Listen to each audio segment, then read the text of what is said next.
Boa noite, irmãos. Eu saúdo a igreja com a paz do Senhor. Desde já agradeço a presença dos irmãos. Em Lucas 1, 46, o versículo 46 e o 47 diz assim: Então disse Maria: A minha alma engrandece ao Senhor, e o meu espírito se alegrou em Deus, meu Salvador. Vamos abrir a palavra do Senhor no livro dos Salmos, capítulo 46. Então, vamos ler todos juntos. Pronto? 46.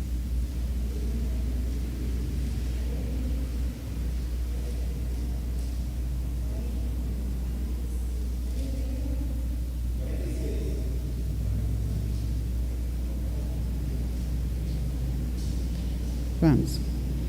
Deus é o nosso refúgio e fortaleza, socorro bem presente nas tribulações.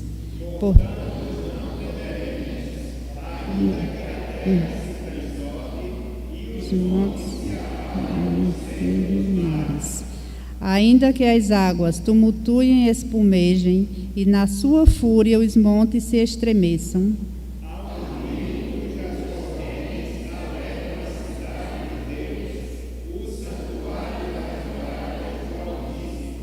Deus está no meio dela, jamais será abalada. Deus a ajudará desde antemanhã.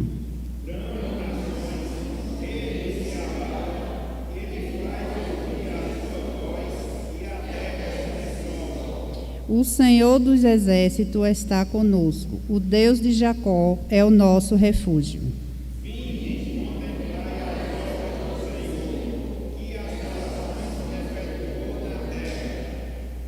Ele põe termo à guerra até aos confins do mundo, quebra o arco e despedaça a lança, queima os carros no fogo.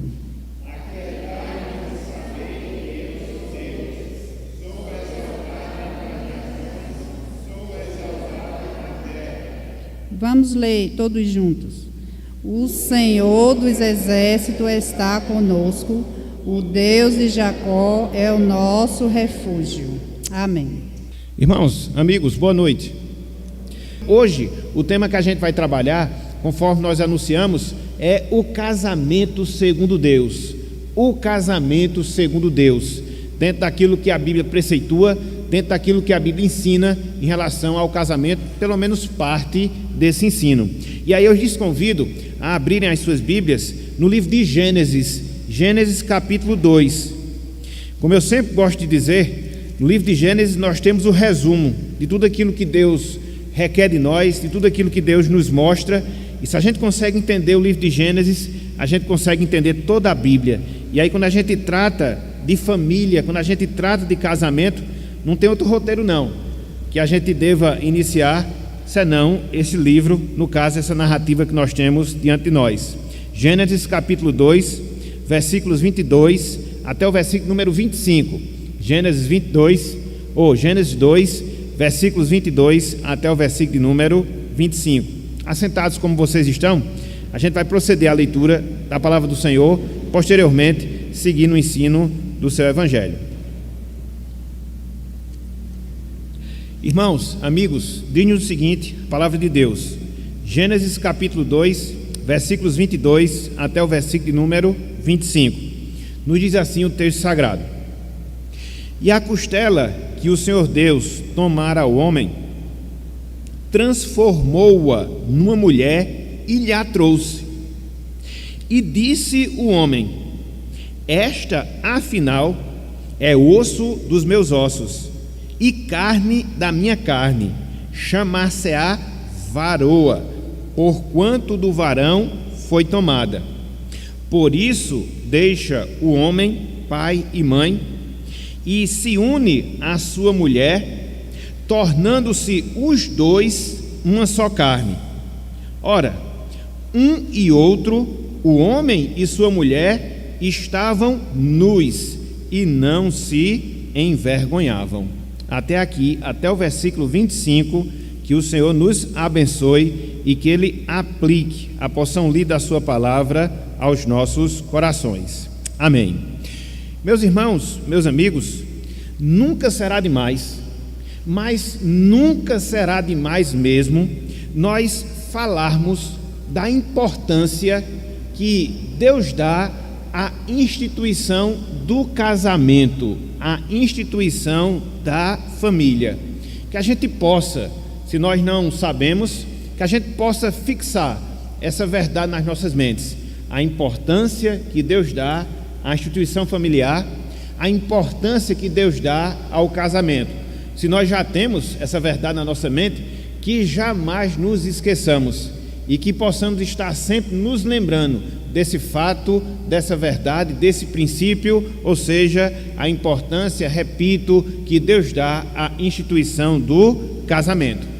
Só para nós termos uma ligeira ideia, irmãos e amigos, dessa verdade que nós acabamos de dizer, desse fato que nós acabamos de falar, nós vemos que a narrativa da criação, onde Deus cria o mundo material, conforme nós temos em Gênesis capítulo 1, de maneira geral, conforme nós temos em Gênesis capítulo 2, de maneira específica, vai ser concluído, vai ser terminado através de quê? Através de uma cerimônia de casamento. Não sei se vocês já pensaram, não sei se vocês já perceberam esse fato. Você lê a narrativa de Gênesis capítulo 1, Deus criando todas as coisas a partir do nada, primeiro, segundo, terceiro, quarto, quinto, sexto dia, e tudo aquilo que Deus formou, tudo aquilo que Deus havia criado, vai ser culminado com o quê? Vai ser culminado através de uma cerimônia, e uma cerimônia de casamento. Veja a importância, veja o valor, repito, que Deus dá à família, repito, que Deus dá ao casamento. E é interessante porque quando nós estudamos a Bíblia Sagrada, quando nós estudamos a palavra de Deus, a gente consegue perceber com facilidade, a gente consegue perceber com clareza essa importância que Deus de fato dá à instituição da família. Por quê? Em primeiro lugar, Deus abre e fecha a sua revelação, trazendo à nossa mente a cerimônia de casamento ou o fato do casamento em si. Você vê isso, conforme nós veremos, em Gênesis capítulo 2, versículos 22 e 25, quando você vai lá para o livro de Apocalipse, quando Deus está fechando a sua revelação, Ele vai ilustrar a união que nós vamos ter com Cristo, o Senhor da igreja. Ele vai ilustrar essa união através de quê? Através de uma cerimônia de casamento.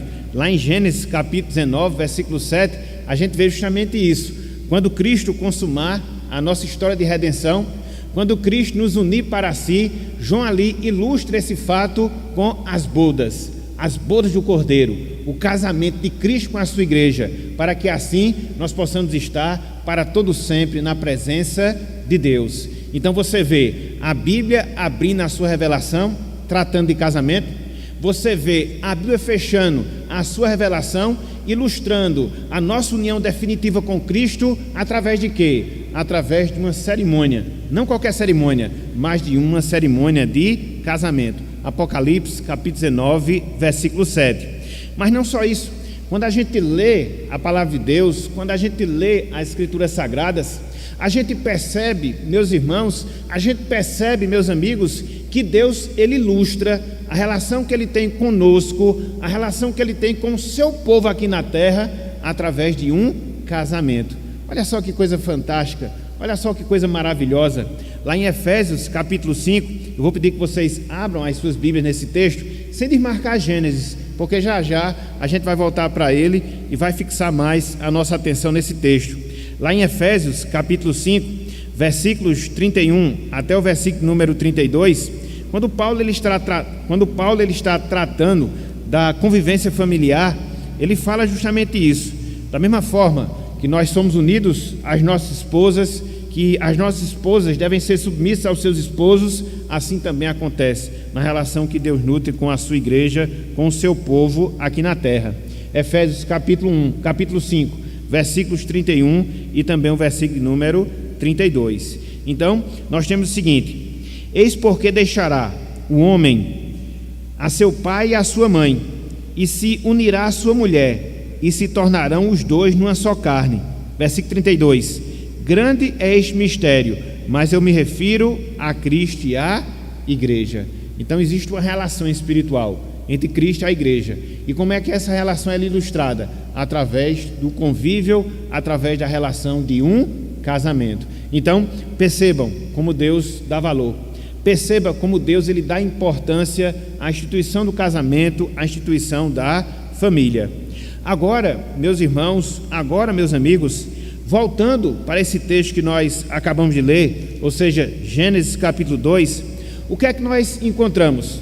Do versículo 22 até o versículo 25, que foi justamente a passagem que nós lemos na parte inicial da nossa meditação.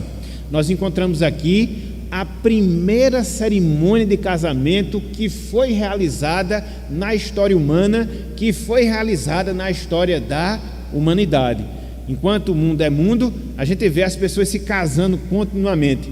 E onde é que isso se origina? Onde é que isso começa? Começa aqui, meus irmãos. Começa aqui, meus amigos, em Gênesis capítulo 2, versículos 22 até o versículo número 25.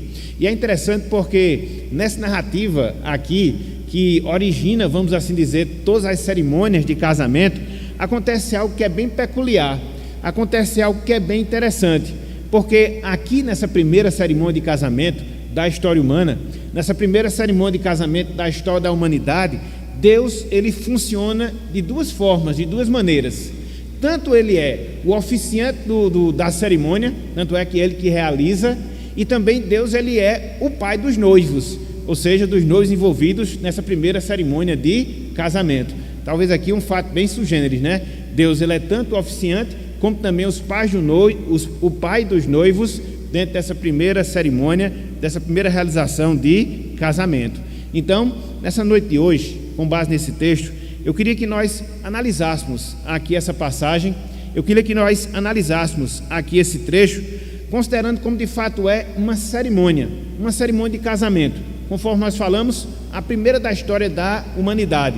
E a partir dessa análise que nós iremos fazer, dessa cerimônia de casamento que nós temos aqui nesse trecho, nós vamos extrair alguns princípios, nós vamos extrair algumas verdades que marcam, que caracterizam, que fundamentam a instituição do casamento, a instituição da família. Então veja, a partir dessa narrativa que nós temos, verdadeira, de Gênesis, onde nós encontramos a realização da primeira cerimônia de casamento, nós encontramos algumas verdades, nós encontramos alguns princípios que devem marcar, que devem caracterizar, que devem fundamentar a nossa vida em família, a nossa vida comum no lar.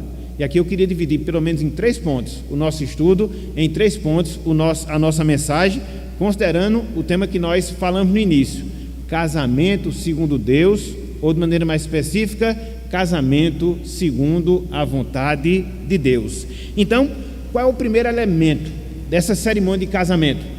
Qual é o primeiro elemento desse primeiro casamento que nós encontramos aqui na história da humanidade? Qual é?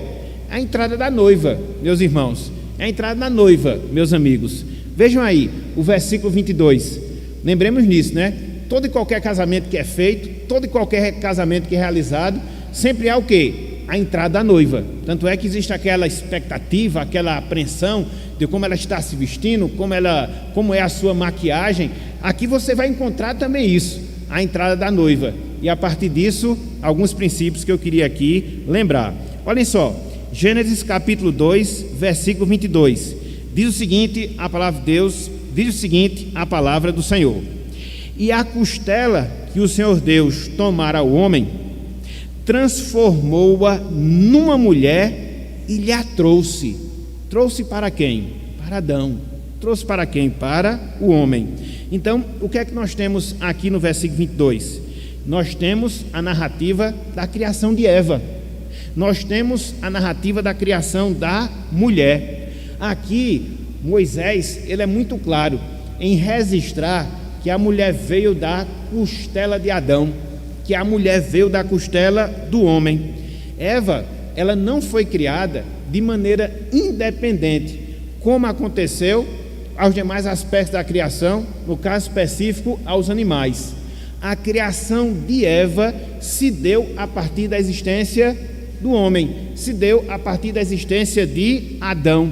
Então foi uma criação, vamos assim dizer, dependente. Então essa é uma característica que de certa forma distingue. Essa é uma característica que de certa forma se diferencia com as demais criaturas que foram feitas por Deus, conforme o registro aqui do livro de Gênesis. Assim, conforme nós temos na palavra de Deus, de um, Deus cria dois, e de dois, Deus junta novamente, criando um só, no caso, o homem e sua mulher, através do casamento. Então, nós encontramos aqui, meus irmãos, nós encontramos aqui, meus amigos, a entrada da noiva, através da sua criação. Criação divina, criação do Senhor, uma criação dependente, a partir da existência de Adão, a partir da existência do homem. E diz aqui o texto da palavra, sobretudo o finalzinho do versículo 22, que logo após ter criado Eva, Deus a trouxe a seu esposo, Deus a trouxe a Adão. Então aqui Deus ele funciona como o pai da noiva, que é o que nós vemos nas cerimônias de casamento, onde o pai da noiva ele tem essa incumbência, ele tem essa responsabilidade de vir com a sua filha e entregá-la ao seu esposo, para que a partir dali uma nova família venha a ser feita. Foi justamente o que aconteceu aqui em Gênesis. Foi justamente isso que aconteceu na primeira cerimônia de casamento que nós temos na história da humanidade. Deus, ele leva a Eva para o seu esposo, ou seja, para Adão, para que a partir dali um novo relacionamento começasse. A partir dali, um novo relacionamento se iniciasse. Que relacionamento? Casamento. Que relacionamento? O relacionamento familiar. E aqui você aprende que Deus, ele toma sempre a responsabilidade, ele toma sempre a iniciativa nesse sentido. É por isso que nos é dito, lá em Provérbios, capítulo 18, versículo 22, de que quem acha uma boa esposa, acha o favor do Senhor. Então, na sua providência, Deus fez justamente isso. Criou a mulher, trouxe a mulher, entregou-a a Adão, para que ali se iniciasse a primeira instituição familiar da história da humanidade. E é interessante, meus irmãos, é interessante, meus amigos, que diante desse fato, diante desse acontecimento, Adão ele fica boquiaberto, Adão ele fica admirado. E veja só quais são as suas palavras que demonstram justamente essa perplexidade, que demonstram justamente essa admiração que Adão teve diante daquela dádiva, diante daquele presente que Deus acabara de lhe dar. Versículo 23, olhem só o que nós temos aí, Gênesis capítulo 2, versículo 23. Aqui é a reação de Adão, aquilo que ele fala diante da mulher que Deus lhe havia dado, criado e dado. Olha só o que Adão aqui nos ensina, olha só o que Adão aqui ele nos fala. Ele diz o seguinte: esta afinal é osso dos meus ossos e carne da minha carne. Eu queria só chamar a atenção para o significado da palavra afinal, que nós temos aqui em Gênesis capítulo 2, versículo 23. A ideia que essa palavra transmite é de algo que era incomum, é de algo que não existia nada parecido, nada semelhante. Então foi justamente essa a conclusão, foi justamente esse entendimento que Adão teve quando ele se deparou com a sua esposa, diante de tudo aquilo que Deus havia formado, diante de tudo aquilo que Deus havia criado. Nada se igualava, nada se assemelhava à mulher que Deus havia dado a Adão. Então essa foi a sua reação de admiração, de perplexidade, diante daquilo que Deus havia feito, diante daquilo que Deus havia operado. Ele estava ali a testemunhar. Então a gente percebe justamente esse fato, a gente percebe justamente essa verdade. E aqui, meus irmãos, aqui, meus amigos, a gente consegue extrair uma verdade, a gente consegue extrair um princípio valioso para nós. Que verdade é? Que princípio é? Que toda essa narrativa inicial que nós temos aqui diante de nós nos ensina, nos mostra. Simples. Pensar em casamento, meus irmãos, pensar em casamento, meus amigos, é considerar as obras perfeitas de Deus as obras perfeitas do Senhor, a partir desse primeiro exemplo, a partir desse primeiro fato. Pensar em casamento é pensar nas perfeições das obras de Deus, nas perfeições das obras do Senhor, como Adão aqui chegou à conclusão, como Adão aqui ele considerou. E é interessante porque esse princípio, de certa forma, se choca, infelizmente, com a ideia que muitas vezes as pessoas nutrem em relação ao casamento, sempre vendo de maneira pejorativa, sempre vendo de maneira negativa, sempre procurando desprezar essa instituição tão linda, tão maravilhosa, criada pelo próprio Deus, criada pelo próprio Senhor, a partir da formação de Eva, a primeira mulher da humanidade.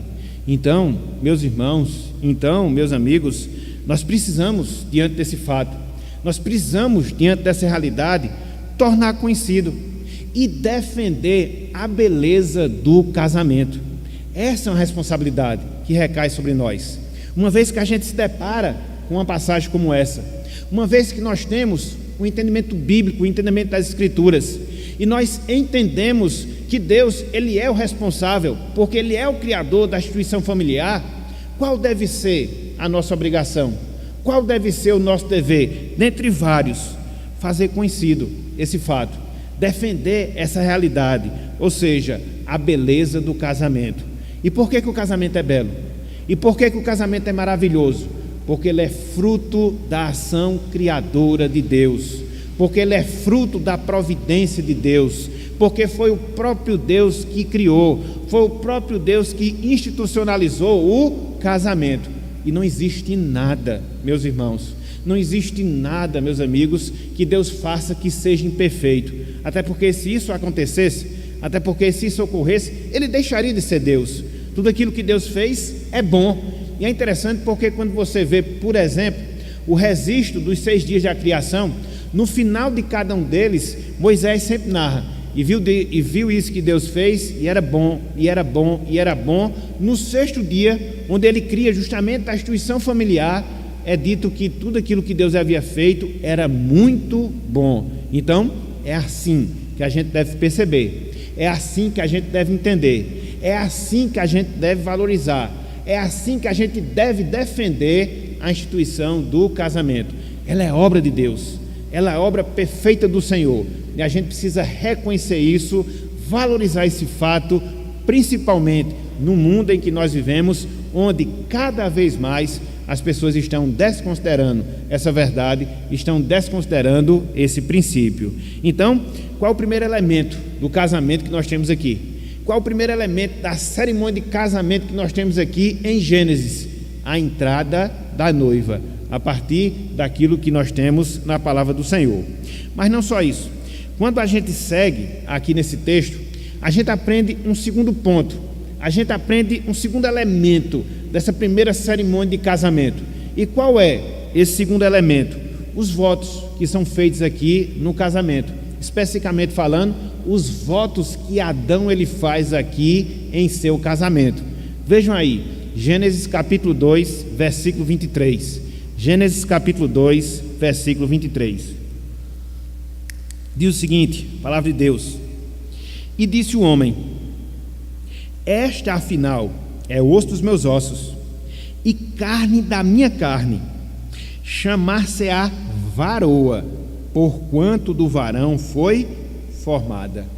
O que é que nós temos aqui? De certa forma a gente já falou um pouco disso no ponto anterior. A gente tem a afirmação, a gente tem a declaração que Adão faz acerca da mulher que Deus havia criado e que Deus havia lhe trazido para que ela pudesse ser a sua esposa. E é interessante porque quando você observa essas declarações que Adão faz, essas palavras que Adão ele fala aqui, a ideia que essas palavras transmitem é que Adão agora tinha consciência que ele não era mais uma pessoa isolada, mas que ele formava uma só pessoa com quem? Com Eva, com a esposa, com a mulher que Deus lhe havia dado, com a mulher que Deus lhe havia concedido. É por isso que ele fala, ela, ou seja, Eva, aquela mulher, era osso dos seus ossos e carne da sua carne. é uma declaração que aponta para a identificação que Adão faz agora em relação a Eva. Era sua esposa, era carne da sua carne.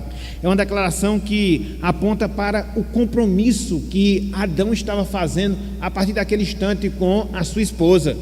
Era uma declaração que aponta para a aliança que Adão ele estava formando a partir do seu casamento, a partir da formação da sua família em relação a Eva. Esse compromisso de aliança que ele assume a partir das suas palavras, a partir das suas afirmações. Quando nós pensamos, meus irmãos, quando nós pensamos, meus amigos, em casamento, esse conceito de aliança jamais deve ser esquecido. Jamais, jamais. Casamento é, acima de tudo, uma aliança. Casamento é, acima de tudo, um compromisso que nós fazemos com aquela pessoa com a qual nós nos unimos, para que assim formemos uma só família e assim possamos estar permanentemente juntos, unidos, como Adão aqui falou: carne da minha carne, osso dos meus ossos. Então não existiam mais duas pessoas distintas, não existiam mais duas pessoas separadas, agora eram duas pessoas fundidas, formando uma só pessoa. O que é isso? É aliança, é compromisso, é essa ligação, é essa interdependência que nós temos, e é justamente isso que marca, que caracteriza a vida conjugal, a vida em família. É interessante porque quando nós lemos a palavra do Senhor, e sem desmarcar esse texto aí de Gênesis, quando a gente vai lá para o livro do profeta Malaquias, o último livro do Antigo Testamento, Malaquias, capítulo 2, versículo 14, é interessante que o profeta, ele fala do casamento como de fato ele deve ser: uma aliança, um compromisso que a gente assume em relação a outra pessoa, de devoção, de exclusividade, de responsabilidades, de privilégios. Tudo isso envolve o nosso casamento, tudo isso envolve a instituição familiar. Veja, Malaquias capítulo 2, versículo 14. Malaquias capítulo 2, versículo 14. Aqui é uma palavra recriminatória que Malaquias está dando, porque as pessoas estavam se divorciando, e aí dentro dessa repreensão ele chama a atenção desse fato. Que fato? Casamento é uma aliança, é uma responsabilidade, é um compromisso de devoção, de exclusividade, de dedicação, que você assume formando uma só pessoa com aquela pessoa com a qual você se casa. Malaquias 2, versículo 14. Olhem só o que nos diz aqui a palavra de Deus, olhem só o que nos diz aqui as Escrituras Sagradas. Diz o seguinte: e perguntais, por quê? Porque o Senhor foi testemunha da aliança. Veja, da aliança. Entre quem? Entre ti e a mulher da tua mocidade, ou seja, a sua esposa, com a qual tu fostes desleal, sendo ele a tua companheira e a mulher da tua aliança. Casamento é aliança, é um pacto, é um compromisso de responsabilidade, de devoção, de exclusividade. É algo muito sério quando Adão fala: ela é osso dos meus ossos e carne da minha carne. Somos um agora para sempre, somos um agora permanentemente. Então nós precisamos, meus irmãos, nós precisamos, meus amigos, ter em mente esse conceito de aliança quando a gente trata sobre o matrimônio, quando a gente trata sobre família, porque na medida em que a gente tem essa compreensão, na medida em que a gente tem esse conhecimento, a nossa vida conjugal, a nossa vida familiar vai se tornar uma vida conjugal, uma vida familiar saudável, frutífera, como Deus requer, como Deus determina de cada um de nós. Infelizmente, o fracasso familiar que a gente vê hoje no nosso dia a dia decorre justamente desse fato. As pessoas perdem essa visão, as pessoas perdem esse compromisso de que assumiram um pacto, uma aliança com seus cônjuges, e aí por qualquer razão, e aí por qualquer motivo querem desfazer esse pacto, essa aliança. Infelizmente, os inúmeros divórcios que a gente vê é justamente resultado desse fato, dessa má compreensão, desse entendimento equivocado que as pessoas têm. Mas não deve ser assim, não deve ser assim. Casamento é um pacto, casamento é uma aliança. É por isso que a gente sempre ouve, é por isso que a gente sempre escuta as pessoas falarem: até que a morte nos separe ou os separe. Que deve de fato ser assim. Que deve de fato ser assim. Então, nós precisamos, meus irmãos, meus amigos, nos lembrar de quê? Que nós temos um pacto, que nós temos uma aliança com os nossos cônjuges, com os nossos esposos, com as nossas esposas. Não é qualquer pacto, não é qualquer aliança, mas é um pacto, uma aliança de exclusividade. Você vive para ela, ela vive para você. Forma-se uma só carne e se vive para sempre. Que bom seria se as pessoas tivessem essa compreensão. Que bom seria se as pessoas tivessem essa consciência. Talvez muitas dificuldades, talvez muitos problemas, talvez muitas tragédias familiares, elas não estivessem sendo uma realidade, uma triste realidade nas nossas vidas, no nosso dia a dia. E às vezes, pasmem, até mesmo pessoas que têm um certo conhecimento da palavra, um certo conhecimento das Escrituras. E é justamente por causa disso que nós, como pais, é justamente por causa disso que nós, como mães, nós temos uma responsabilidade, não só de vivenciar essa consciência dentro das nossas relações conjugais, mas de incutir na mente dos nossos filhos, no coração dos nossos filhos, preparando-os para isso, preparando-os para que eles possam assumir essa aliança, esse compromisso, esse pacto com seus respectivos cônjuges e de ver nesse pacto algo perpétuo, permanente, contínuo, até que a morte os separe. É assim que a gente estrutura as nossas famílias, é assim que a gente dá alicerce firme para as nossas famílias, para que a gente possa resolver os problemas, as dificuldades tão comuns dentro do nosso convívio familiar. Quando você tem essa compreensão, firmei uma aliança com o meu cônjuge, fica muito mais fácil, inclusive nas dificuldades, nos defeitos que nós temos e que os nossos cônjuges também apresentam. Quando você tem essa noção, você fez um compromisso, estabeleceu um pacto, fica muito mais fácil de poder resolver as tensões, os problemas, as dificuldades e da gente se amoldar e amoldar a nossa família cada vez mais dentro do padrão, dentro dos princípios que Deus determina na sua palavra. Então, o segundo elemento do casamento que nós temos aqui é justamente isso, a declaração do noivo, a declaração de Adão, apontando para a aliança que ele havia assumido com Eva, esse pacto que ele havia assumido com a sua esposa. Mas não só isso, meus irmãos, não só isso, meus amigos. Em terceiro lugar, nós encontramos aqui o terceiro elemento desse primeiro casamento que nós temos na história da humanidade. E que elemento é esse? Que terceiro elemento é esse? É a declaração que é feita do casamento.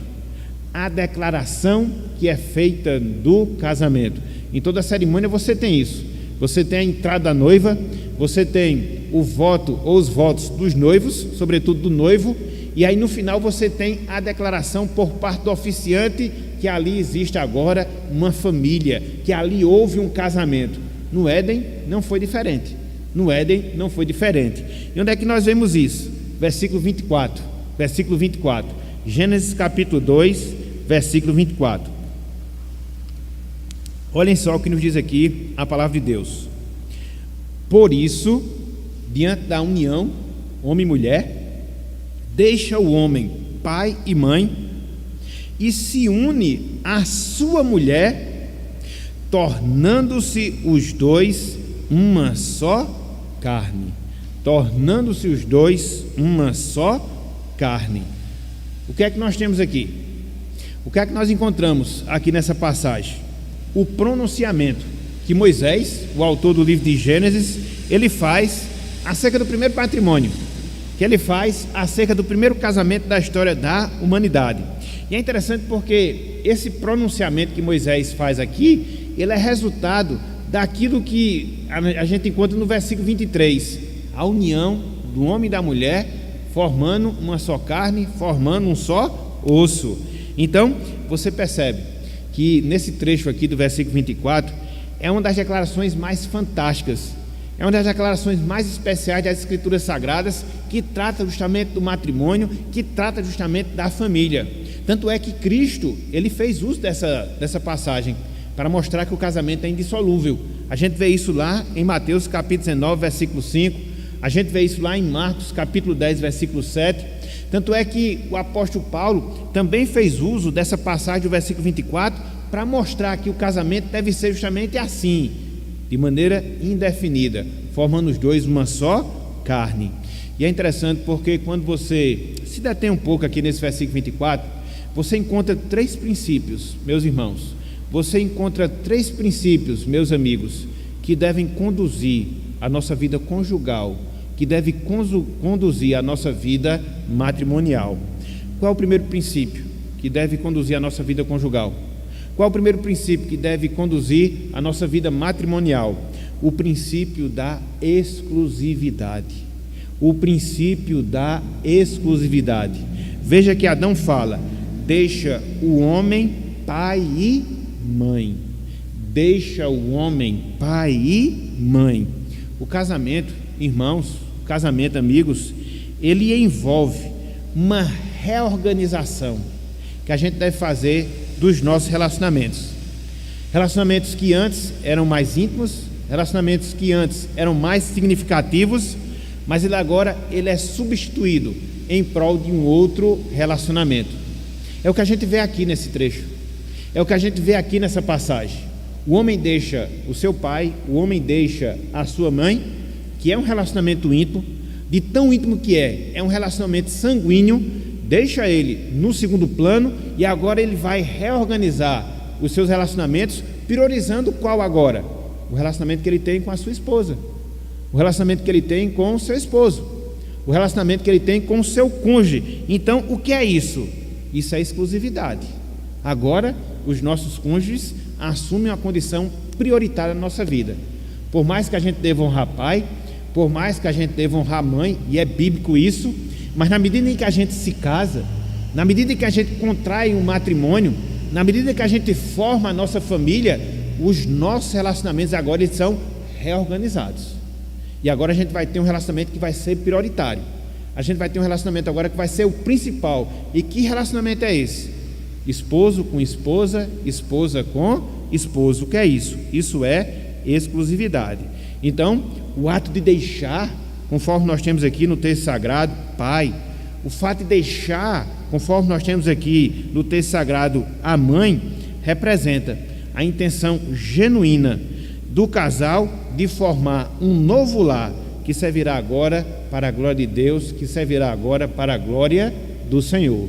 A gente até viu isso na última palavra que foi dada aqui pelo pastor Valdos. A família, ela serve para isso, para glorificar a Deus. Então, quando ela é formada a partir do casamento, quando ela é formada a partir do matrimônio, os cônjuges vão viver exclusivamente para si, vão se dedicar para si, para que através da formação dessa nova família, Deus ele venha a ser glorificado, Deus ele venha a ser magnificado. Então, isso implica, meus irmãos, isso implica, meus amigos, que diante do casamento, diante do matrimônio, todos os outros relacionamentos, eles devem ficar no segundo plano nas nossas vidas. Não é que eles não devam mais existir, só que eles vão ocupar agora um lugar secundário. Infelizmente, quando você não observa esse princípio, infelizmente, quando você não observa essa verdade, você acaba tendo problemas familiares. Não é à toa que você tem, às vezes, problema com nora, com sogra, com sogro, com genro. Por quê? Às vezes não há essa separação, às vezes não há esse deixar, quer ser no sentido físico, quer ser no sentido emocional, quer ser no sentido financeiro, e de certa forma isso acaba trazendo prejuízo. Então, qual é o princípio que a gente deve ter em relação ao casamento? Exclusividade, exclusividade. E a gente precisa estar corrigindo sempre isso em relação às nossas vidas. Talvez essa exclusividade não aconteça com os nossos pais, dificuldade que a gente tem às vezes de separar deles. Às vezes acontece com um mau relacionamento que a gente tem com os nossos amigos, priorizando em detrimento dos nossos cônjuges, das nossas esposas. E isso é um problema, isso é uma dificuldade. Então, a gente tem que partir sempre desse pressuposto. O matrimônio, o casamento, ele deve ser seguido por esse princípio. Que princípio? Exclusividade. Deixa o homem, seu pai, sua mãe, se une à mulher. Formam os dois agora uma só carne. Dedicação, prioridade exclusiva. Mas não só isso. Quando a gente olha aqui para esse texto, quando a gente olha aqui para essa passagem, a gente percebe um segundo princípio dessa declaração que é feita em relação ao primeiro casamento da humanidade. Que princípio é? O princípio da fidelidade. O princípio da fidelidade. Veja aqui o que nos é dito. Se une à sua mulher, mulher do homem, a mulher de Adão, a sua própria, a sua específica. Então, aqui você observa que existe agora uma união, e que dentro dessa união, obrigatoriamente, deve haver o quê? Fidelidade. É interessante porque essa palavra unir, que nós temos aqui, ela tem um significado bem profundo, ela tem um significado bem especial. Ela diz respeito a agarrar-se, a grudar-se, a apegar-se, e é assim que acontece dentro do nosso relacionamento conjugal. É assim que deve acontecer entre os cônjuges.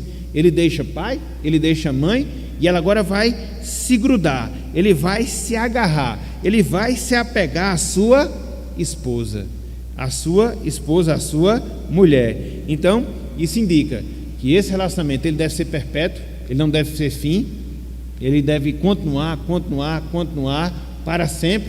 Isso significa dizer que esse relacionamento ele deve ser exclusivo. E aqui você não vê espaço para aquilo que as pessoas hoje chamam de terceirização conjugal. Não, é a sua mulher, é o seu esposo, exclusivamente seu, tanto a sua mulher como também o seu esposo. A gente precisa, meus irmãos, meus amigos, ter sempre consciência desses fatos, ter sempre consciência dessa realidade. Casamento é algo contínuo, casamento é algo perpétuo. O divórcio não faz parte do projeto divino para o casamento. Conforme Cristo ensinou, ele veio existir por causa da maldade do coração humano. Infelizmente as pessoas hoje normatizam isso, mas não deve ser assim. Se formou uma só carne, se fundiu dois em um, agora tem que permanecer. E esse convívio, essa relação deve ser o quê? Exclusivo, conforme nós já observamos no ponto anterior, de priorizar, de se dedicar, de valorizar cada vez mais o cônjuge que Deus nos deu, a esposa, o esposo que Deus nos concedeu. Então, é o segundo princípio que deve marcar o nosso casamento, o princípio da exclusividade. Mas não só isso. Em terceiro lugar, a gente tem aqui um outro princípio. Que princípio é? O princípio da intimidade. O princípio da intimidade. Finalzinho do versículo 24. Diz o seguinte, o texto sagrado: tornando-se os dois uma só carne. Tornando-se os dois uma só carne. Então, o que é que isso nos mostra? O que é que isso nos ensina? Para a união física que deve existir entre os casados, entre os cônjuges. A partir de quê? A partir do casamento. É sempre bom frisar esse fato. É sempre bom frisar essa realidade. A intimidade física, conforme nos ensina a palavra de Deus, ela consolida o fato dos cônjuges terem deixado seus pais, os cônjuges terem deixado suas mães e terem se unido através da instituição do casamento. E aí o trecho ele encerra dentro dessa verdade, lá no versículo 25, mostrando e ratificando justamente isso, em relação ao primeiro casal, em relação a Eva, em relação a Adão, ao primeiro casamento. A palavra de Deus diz, versículo 25: ora, um e outro, homem e sua mulher, estavam nus e não se envergonhavam. Unidade física agora, intimidade física agora. A partir de quê? A partir do casamento. A partir de quê? Da relação, da instituição familiar. A partir de quê? A partir do matrimônio. Então, o que é que a gente percebe a partir desse fato? O que é que a gente percebe a partir dessa verdade? Que a Bíblia nos ensina, que a Bíblia nos instrui, que a união física entre um homem, a união física entre uma mulher, só pode ocorrer dentro do contexto do casamento, dentro do contexto do matrimônio. Isso é um princípio, meus irmãos. Isso é um princípio, meus amigos. A gente não pode alterá-lo. Por mais que a gente viva num mundo relativista, onde as pessoas minimizam a seriedade disso e desfaz completamente desse princípio, a grande questão é que quando você se volta para a palavra, quando você se volta para as Escrituras, você percebe justamente isso. A intimidade sexual, a intimidade física, ela só deve acontecer dentro do contexto do casamento. Enquanto não existir disposição de união emocional, de união pessoal, de união social, de união econômica, de união legal, não pode haver intimidade sexual. É o princípio que nós temos ensinado na palavra de Deus. O autor aos Hebreus, lá no capítulo 13, versículo 4, ele nos ensina justamente esse fato. Ele nos ensina justamente essa verdade. Abram aí, por favor, meus irmãos. Abram aí, por favor. Hebreus capítulo 13, versículo 4. Hebreus capítulo 13, versículo 4.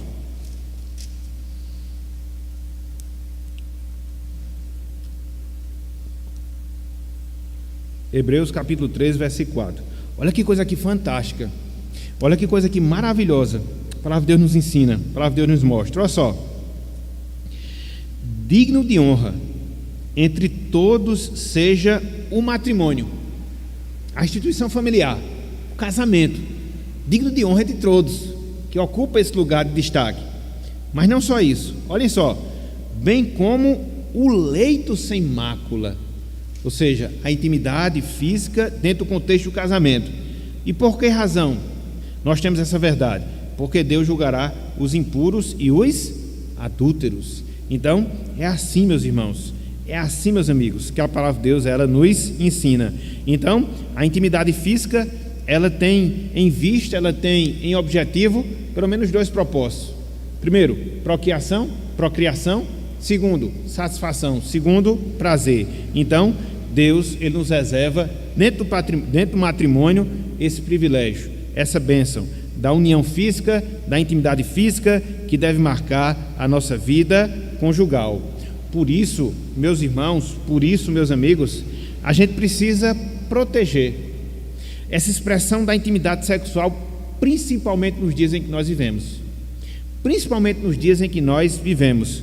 Por quê? Porque a gente vive dentro de um contexto erotizado, onde as pessoas se expõem, onde o sexo ele é colocado de maneira negativa e contrária à palavra de Deus. E isso, infelizmente, acaba prejudicando e pervertendo, às vezes até mesmo famílias formadas, famílias estruturadas. Então, como povo de Deus, a gente tem essa incumbência, a partir de nós, enquanto cônjuges, de poder realmente trazer essa consciência, trazer esse comportamento dentro do nosso convívio familiar, dessa proteção da intimidade física que a palavra de Deus nos dá, dentro dos nossos relacionamentos, mas não só isso, também de instruir os nossos, sobretudo os jovens, quanto à necessidade que se tem de castidade, de pureza, de se guardar até o matrimônio, de se guardar até o casamento. Talvez, quando a gente fale isso, a gente soe como antiquado, a gente soe como cafona, mas infelizmente é sempre assim. As pessoas não vão ter a compreensão da palavra, e muitas vezes elas vão desobedecer a palavra por atender às suas próprias satisfações. Contudo, cabe a nós o quê? Perseverarmos nos princípios e nas verdades, quer seja em relação às nossas vidas, quer seja em relação à vida dos nossos filhos, para ensiná-los, para mostrá-los, para que assim famílias sadias venham ser formadas e que de fato elas venham cumprir com o objetivo para o qual Deus formou a família, ou seja, refletir a glória, refletir o louvor ao seu santo e excelso nome. Então, você tem aqui, dentro desse terceiro elemento do casamento, primeiro casamento, a declaração que é feita em relação ao mesmo. E dentro dessa declaração, você encontra o princípio da exclusividade, viver um para o outro, o princípio da fidelidade, disso acontecer permanentemente, exclusivamente nas suas vidas, e também o princípio da intimidade, conforme nós temos também no versículo de número 24. E aqui, meus irmãos, meus amigos, nós queríamos concluir a nossa palavra na noite de hoje, mostrando o quê? Que hoje Deus nos ensinou alguns princípios que nós devemos ter quanto à questão do matrimônio, quanto à questão do casamento. E esses princípios, conforme nós observamos, eles não são inventados pela nossa mente, pela nossa imaginação. eles nos são ensinados através da palavra de Deus. E aqui você vai ter essa visão correta em relação ao casamento, no seu sentido bíblico, no seu sentido da palavra de Deus, no seu sentido da palavra do Senhor. Eu achei bem interessante uma definição que o Dr. Merkel ele fez em relação ao casamento. Vou falar aqui que resume tudo o que nós vimos na noite de hoje, que deve ser a concepção, o entendimento que nós devemos ter também em relação ao casamento, segundo Deus, segundo o Senhor. Ele fala o seguinte, olha só a definição que ele dá aqui de casamento. Abro aspas. O casamento bíblico se constitui pelo ato definitivo de deixar sua família de origem e estabelecer uma aliança com seu cônjuge diante de Deus, culminando na consumação física dessa união. Então, casamento, resumidamente, é isso. Se constitui pelo ato definitivo de deixar sua família de origem e estabelecer uma aliança com seu cônjuge diante de Deus, culminando na consumação física dessa união. Uma definição resumida de matrimônio. Então, diante disso, meus irmãos, diante disso, meus amigos, que a gente possa estar conduzindo as nossas vidas conjugais, que a gente possa estar conduzindo as nossas vidas matrimoniais, observando esses valores que a palavra de Deus nos ensina, observando esses princípios que a palavra de Deus ela nos ensina, e que a gente possa, na medida que a gente tem essa compreensão, ajudar outros a também ter essa compreensão, ajudar outros a passar a ter essa compreensão, porque muitas vezes a gente vê dificuldades dentro do âmbito familiar pela falta de conhecimento daquilo que Deus fala, pela falta de conhecimento daquilo que Deus nos ensina na sua palavra.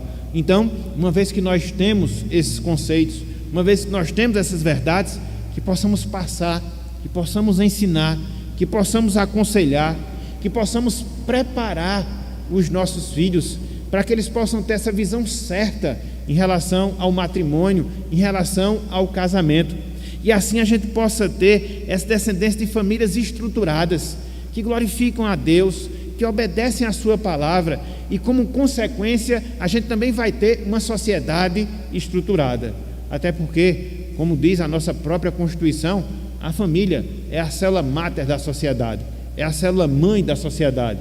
A nossa sociedade reflete o que é as nossas famílias. Se as nossas famílias estão boas, a nossa sociedade também estará bem. O contrário é verdade. Então, nós temos essa responsabilidade, nós temos esse compromisso, enquanto povo de Deus, enquanto povo do Senhor, trabalhar para ter o nosso matrimônio dentro dos parâmetros bíblicos e ajudar outros a seguir também nesse mesmo caminho. O efeito vai ser visto, mais cedo ou mais tarde. E assim, não só a nossa família, mas também outras famílias vão viver para a glória de Deus, vão viver para a glória do Senhor. Então, que seja esse, meus irmãos, que seja esse, meus amigos, o nosso desejo, e que nessa noite de hoje Deus tenha falado profundamente ao nosso coração, para que vejamos essas verdades, para que nós nos lembremos dessa verdade, para que nós defendamos essas verdades, e assim a gente possa de fato cumprir com aquilo que Deus requer de nós, também na nossa vida familiar. Como disse Paulo, lá em 1 Coríntios 10:1, quer comais, quer bebais, ou façais qualquer outra coisa, ou seja, vivendo a sua vida familiar, fazei tudo para a glória de Deus. Então, que Ele nos abençoe e que Ele nos ajude a nos conformar cada vez mais com os ensinamentos da sua santa e bendita palavra. Amém.